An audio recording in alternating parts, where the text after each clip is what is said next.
It's Russia versus USA.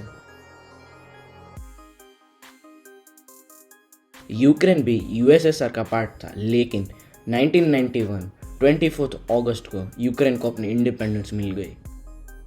अगर आप Ukraine का ईस्टर्न पार्ट देखें तो वहाँ पर प्रो रशियन ज़्यादा रहते हैं, मतलब वहाँ पर रशियन लोग ज़्यादा रहते हैं और वो रशिया के बॉर्डर के पास ही है। अगर हम ईस्टर्न यूक्रेन से वेस्टर्न यूक्रेन की साइड पे जाए तो प्रो रशियंस कम हो जाएंगे और यूक्रेन के नेटिव पीपल की पॉपुलेशन बढ़ने लगेगी। मिस्टर विक्टर जो यूक्रेन के प्रेसिडेंट थे 2010 टू 2014, उनको एक European free trade agreement offer हुआ जो वो मना करके चले आए। ऐसा भी कहा जाता था मिस्टर विक्टर प्रो रशियन थे। इसी कारण यूक्रेन में प्रोटेस्ट स्टार्ट हो गए जो नवंबर 2013 से लेकर नवंबर 2014 तक चला। प्रोटेस्ट इस हद तक बढ़ गया था कि प्रेसिडेंट विक्टर को अपनी जान बचाकर रशिया फ्ली करना पड़ा। अभी तो यूक्रेन के पास सिर्फ दो रास्ते थे, या तो वो अपने आप को यूरोपियन कंट्रीज में इंक्लूड करे या फिर वो रशिया की कठपुतली ही रहे। रशिया 30% नेचुरल गैस सप्लाई करता है यूरोपियन कंट्रीज में, जो पाइपलाइन के थ्रू सप्लाई किया जाता है और जिस कंट्री से ये पास होती है उस कंट्री को उसका रेंट देना होता है। ये पाइपलाइन यूक्रेन से भी पास होता था, लेकिन यूक्रेन के इंडिपेंडेंस के बाद यूक्रेन ने पर ईयर $33 बिलियन मांगना शुरू कर दिया। लेकिन रियल प्रॉब्लम तो तब स्टार्ट हुई जब यूक्रेन ने सीरियसली इंटरेस्ट दिखाया नेटो का मेंबर बनने में।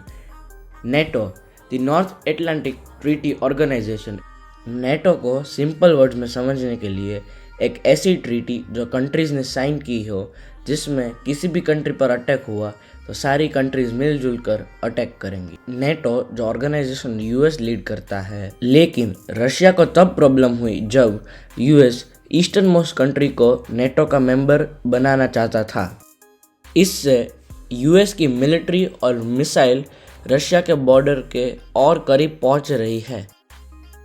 अगर यूक्रेन भी नेटो का मेंबर बन गया तो यूएस रशिया पर भी अटैक कर सकता है, लेकिन यूक्रेन तो नेटो का मेंबर बनने के लिए एलिजिबल ही नहीं है, क्योंकि नेटो की गाइडलाइन ये कहती है कि आपकी कंट्री में किसी भी तरह का बॉर्डर डिस्प्यूट नहीं होना चाहिए। क्राइमिया, लुहान और डोनेट्स्क ये सारे यूक्रेन के पार्ट थे, लेकिन यहाँ पे रशिया ने सेपरेटिस्ट मूवमेंट स्टार्ट करवा दी है, जहाँ पर उन्होंने अपनी आर्मी का यूनिफॉर्म भी चेंज करवा दिया। और फाइनली रशिया ने 2014 में क्राइमिया को यूक्रेन से अलग करवा दिया। लुहान्स्क और डोनेट्स्क ये दोनों रीजन रशिया के हिसाब से चल रहा था, क्योंकि यहाँ पर प्रो रशियंस ज़्यादा होते हैं। जब रशिया को यूक्रेन पर अटैक करवाना था तब ये दोनों रीजन को इंडिपेंडेंट कर दिया और इन दोनों रीजन में अपनी आर्मी को एंटर करवा दिया, ये बोल के कि ये पीस कीपिंग फोर्स है।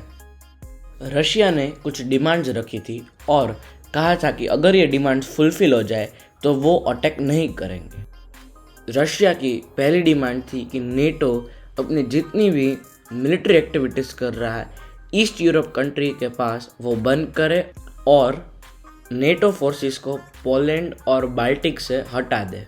रशिया की दूसरी डिमांड थी जिसमें उनको रिटर्न में चाहिए कि यूक्रेन कभी भी नेटो का मेंबर नहीं बनेगा।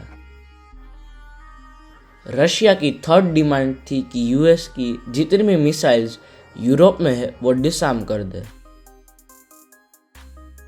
अगर आप ये डिमांड्स को ध्यान से देखेंगे तो रशिया ने यूक्रेन के पास से कुछ नहीं मांगा, लेकिन नेटो और यूएस के पास से मांगा।